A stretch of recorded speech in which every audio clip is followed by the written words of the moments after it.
I have a sick loved one, and there's a solution for it, and the best possible treatment was, to be a living donor, and that's basically all I thought about. I never thought about anything in between. And I was eager and anxious. I was the one that I felt got the ball rolling. I got people, I said I was the donor, and I wanted I wanted to do it now. I wanted answers. I wanted to know, why can't we do this? He's on dialysis. He doesn't need to be on it, and I'm going to be his donor. What should I be thinking about when considering living donation? Well, when deciding whether to donate, it's important that you understand the possible medical, psychological, and financial risks. You can stop pursuing living donation at any point if you decide that this is not the right decision for you. Hi, my name is Natasha. I'm our Transplant Center's living donor advocate. I'm here to protect you as a patient and your rights as a patient. We will do your medical evaluation, evaluate you front to back, head to toe, inside and out to make sure you're a good candidate for donation. If at any time during that process we see that you cannot be a donor, we will stop the process at that time. The first thing, it was my dad, my twin brother, and I, and the first thing they did was a blood draw on us. So we each went in, they took like 4 tubes of blood, and then we had to wait for the results of the blood test to find out if our blood matched with my dad's blood. Then donors get a complete workup. They get the EKG, the chest x-ray, the blood work.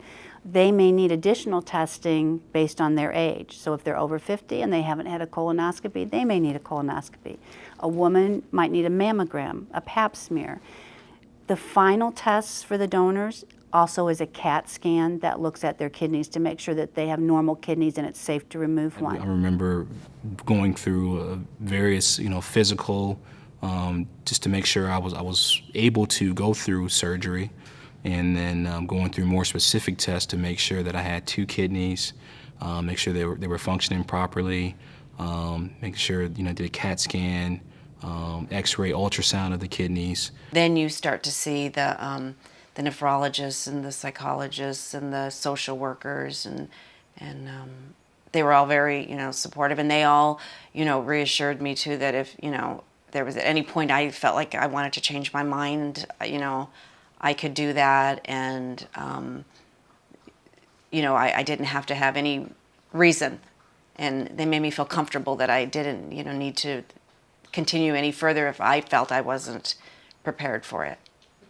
It's very important, as I said before, that you do not feel pressured into donating. You can stop the transplant at any time, even on the day of the surgery. You also have to think about how your relationship with the kidney recipient might change.